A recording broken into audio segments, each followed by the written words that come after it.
Hello students, अपना topic था एप्लन या एकांतर फलन। तो अब एप्लन के कारक जो बाह्य कारक थे, आंतरिक कारक थे, उनका अध्ययन अपन ने कर लिया है पिछली क्लास में। और अब अपन बात करेंगे एप्लन की रोकथाम और इस समस्या को दूर करने के उपाय कि एप्लन की रोकथाम कैसे की जाए और इस समस्या का समाधान या इसकी रोकथाम करने के उपाय। देखो, सबसे पहले आता है अपना धुआना या धुआं करना, धुआना या धुआं करना। दूसरा आता है खांच बनाना, क्या बनाना? खांच बनाना, नोचिंग। छल्ले उतारना या छाल परिवर्तन, छल्ले उतारना या छाल परिवर्तन, जिसे क्या बोलते हैं? रिंगिंग।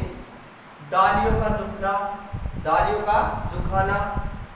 और फिर आता है जड़ों की कटाई छटाई, डालियों का झुकाना बेंडिंग और जड़ों की कटाई छटाई रूट प्रूनिंग। जड़ों को खोलना, जड़ों को खोलना। बाग का विरलीकरण, बाग का विरलीकरण। पराग देने वाले वृक्षों को लगाना। परागवाहक कीटों का पालन, परागवाहक कीटों का पालन।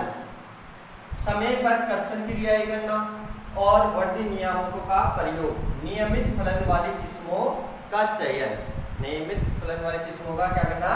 चयन करना। तो सबसे पहले अपन बात करते हैं धुआना। कितने पॉइंट हमने? 12 है। एप्लन की रोकथाम और इस समस्या को दूर करने की उपाय। सबसे पहले बात करते हैं अपन धुआना। देखो, फल वृक्षों में अगेती फसल लेने के लिए क्या करते हैं? फल वृक्षों में अगेती फसल लेने के लिए, अगेती फसल लेने के लिए धुआं करते हैं। क्या करते हैं? धुआं लगाई जाती है। और अगेती फसल लेने के लिए धुआं लगाते हैं इनमें फल वृक्षों में। और यह क्रिया किसमें करते हैं? यह क्रिया प्रचलित कहाँ पर है? फिलीपींस में प्रचलित है। यह कहाँ पर प्रचलित है? फिलीपींस। आदि प्रचलित विधि है ये फिलीपींस में। फल वृक्षों में अगेती फसल लेने के लिए धुआं लगाया जाता है, जिससे फूल जल्दी आ जाते हैं। जिससे क्या होते हैं? फूल जल्दी आते हैं, फूल जल्दी आते हैं, फूल क्या जाते हैं?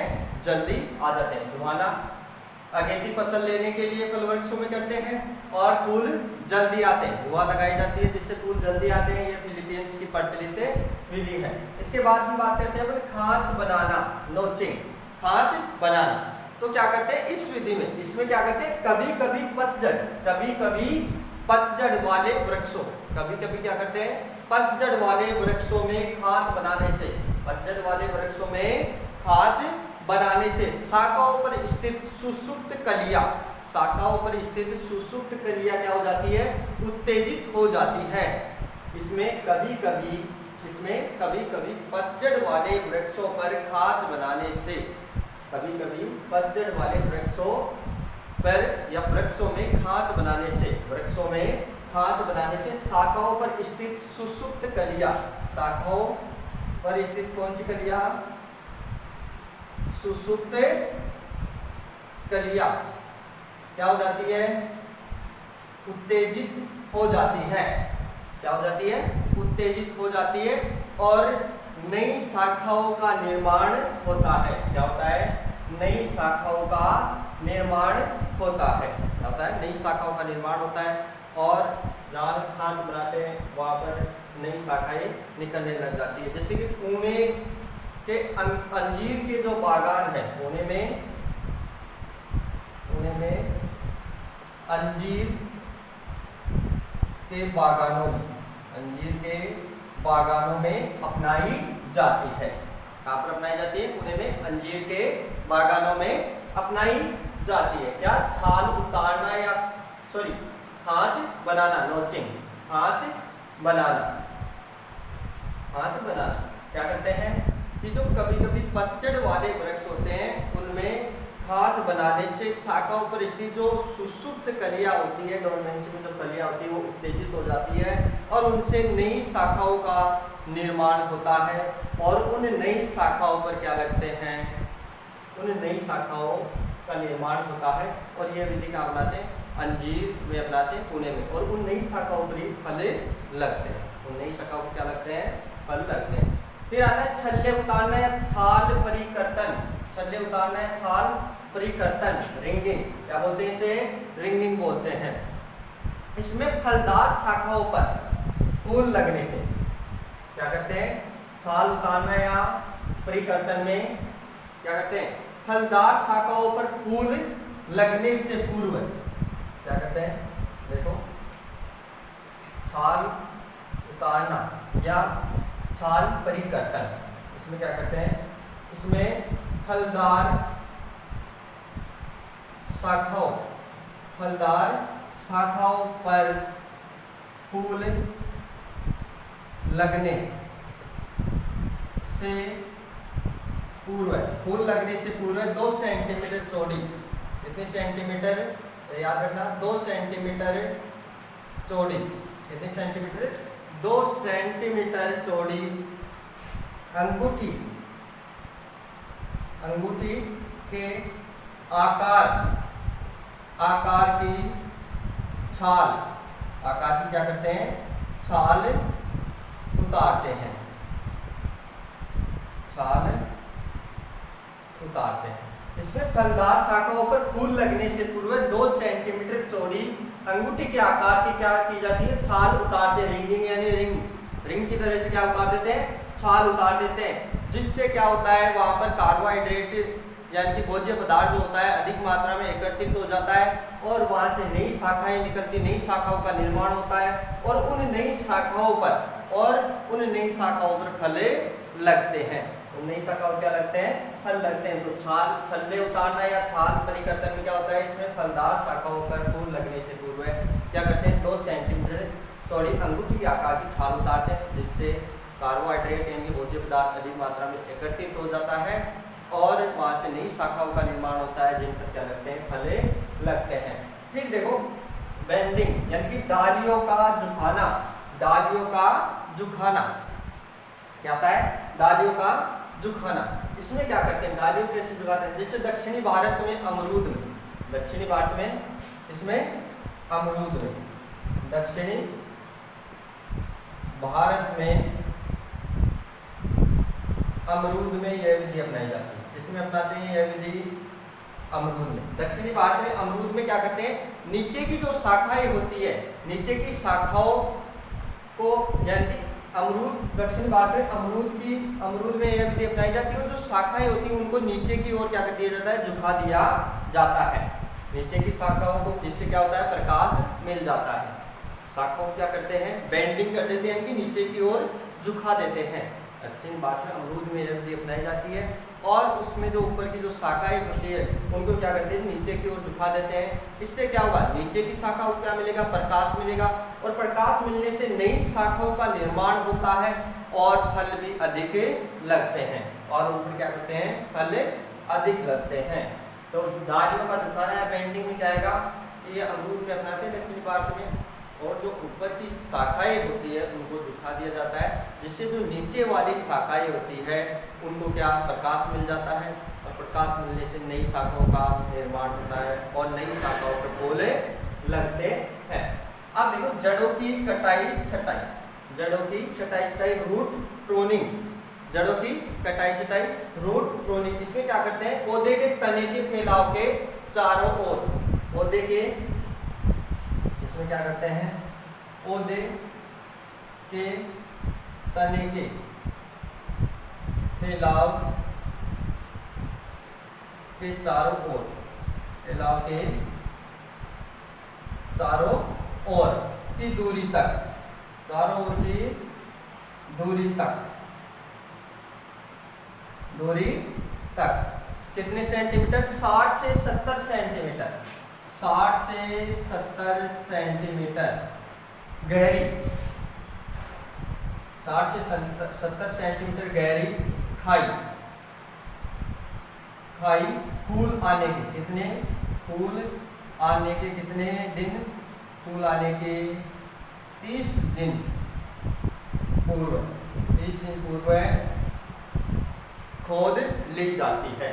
इसमें क्या करते हैं? जड़ कटाई छटाई में, रूट प्रूनिंग में पौधे के, इसमें पौधे के तने के फैलाव के चारों ओर, पौधे के तने के फैलाव के चारों ओर की दूरी तक 60 से सेंटीमीटर गहरी खाई फूलाने के 30 दिन पूर्व खोद ली जाती है। क्या कहते हैं? 30 दिन पूर्व खोद ली जाती है। और जड़ों को, जो अनावश्यक जो जड़ें होती है, बाढ़ करने वाली शाखाएं होती है, उनको काट देते हैं और उसके अंदर खाद, मिट्टी आदि का मिश्रण भर देते हैं, जिससे क्या होता है, जो उर्वरक होता है और जो खाद होता है उसका संतुलन हो जाता है।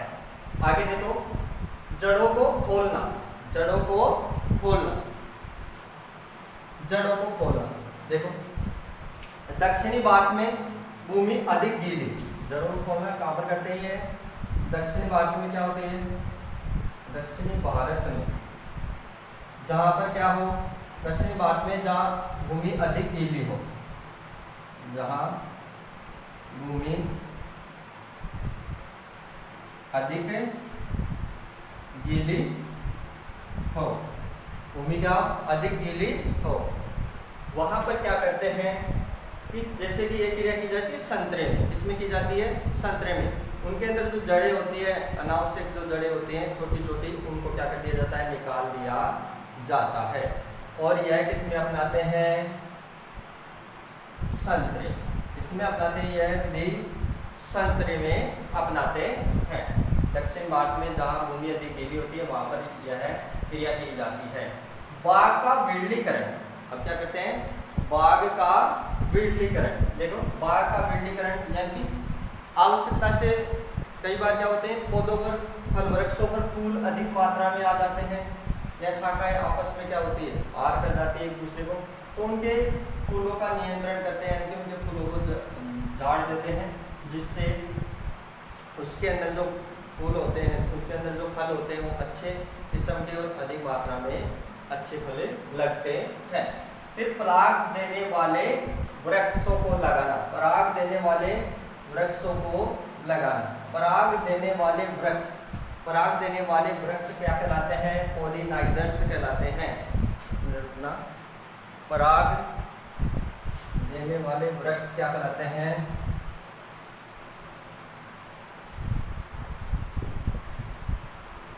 हाँ, पराग देने वाले वृक्षों को लगाना। देखो, पराग देने वाले वृक्षों को क्या कहते हैं? पॉलिनाइजर्स,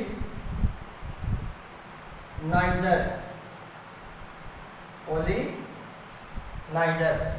पराग देने वाले वृक्षों को क्या कहा जाता है? पॉलिनाइजर्स। कई फल वृक्षों में परागण की क्रिया पूर्ण नहीं हो पाती, अतः ऐसे बगीचों में या बागों में क्या करना चाहिए? पराग देने वाले वृक्षों को लगाना चाहिए। किनको लगाना चाहिए? पॉलिनाइजर्स को लगाना चाहिए। पराग देने वाले वृक्षों को क्या कहते हैं? पॉलिनाइजर्स। परागवाहक कीटों का पालन, परागवाहक कीटों का पालन। परागण की क्रिया अच्छे प्रकार से हो, अतः वहां पर क्या करना चाहिए? जैसे कि मधुमक्खी पालन, मिट्टी कल्चर, तितली, भोरे आदि। मधुमक्खी, तितली, भोरे ये क्या होते हैं? परागण की क्रिया में सहायक होते हैं। समय पर कर्षण क्रियाएं करना, समय पर कर्षण क्रियाएं करना, जैसे कि निराई गुड़ाई करना, समय पर सिंचाई करना, खाद देना, उर्वरक देना आदि क्या है? कर्षण क्रियाएं वह क्या होनी चाहिए? वो दोनों इस समय पर की जानी चाहिए, अन्यथा क्या हो जाती है? उनके असंतुलन के कारण एफएन की समस्या उत्पन्न हो जाती है। वर्दी नियामकों का प्रयोग, वर्दी नियामकों का प्रयोग यानी कि plant growth regulators, plant growth regulators, वर्दी नियामकों का प्रयोग। तो देखो, फल वृक्षों में वर्दी नियामकों का प्रयोग करते हैं, जैसे कि फलों को झड़ने से रोकने के लिए, फलों को झड़ने से रोकने के लिए जैसे कि NA का छिड़काव करते हैं, 2,4-D का छिड़काव करते हैं, ठीक है। अधिक फल उत्पादन के लिए पादप वर्धी हार्मोन्स होते हैं, उनका प्रयोग किया जाता है। PGPR क्या करते हैं? PGPR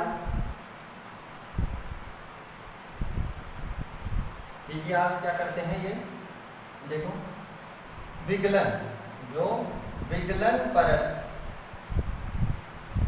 परत या क्या होता है? FC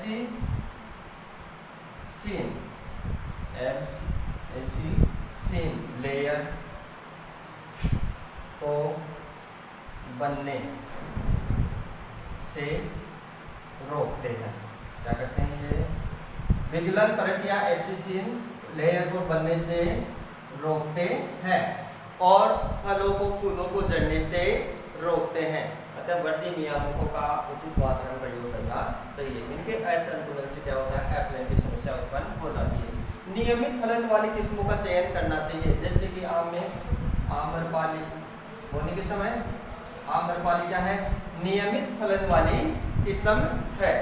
कैसी किस्म है, नियमित फलन वाली किस्म है। तो एप्लन की रोकथाम एवं इस समस्या को दूर करने के उपाय, तो सबसे पहले अपन ने क्या पढ़ा, धुआं ना धुआं करना, यानी कि आगे की फसल लेने के लिए धुआं की जाती है जिससे फूल जल्दी आते हैं। यह विधि फिलीपींस में अपनाई जाती है। खास बनाना, नोचिंग करना, इसमें क्या होता है, जो पतझड़ वाले वृक्ष होते हैं उनमें सुसुप्त जो कलियां होती है वह उनको उत्तेजित करने के लिए या फिर खांच बनाते हैं जिससे वो क्या हो जाती है, उत्तेजित हो जाती है। उन्हीं में अंजीर के बागानों में यह विधि छल्ले उतारना या छाल पर के न रिंगिंग, यानी कि फलदार जो वृक्ष होते हैं उनमें क्या करते हैं 2 सेंटीमीटर चौड़ी छाल उतारी जाती है, जिससे क्या कार्बोहाइड्रेट जो भोज्य पदार्थ होता है उसकी मात्रा बढ़ जाती है और नई शाखाओं का निर्माण होता है, फूल बनते हैं। डालियों का झुकाना, यानी कि ये किस्म करते हैं दक्षिण भारत में, जैसे कि अमरूद में ऊपर की जो शाखाएं होती है उनको झुका दिया जाता है, बेंड कर दिया जाता है उनमें, जिससे नीचे वाली शाखाओं को भी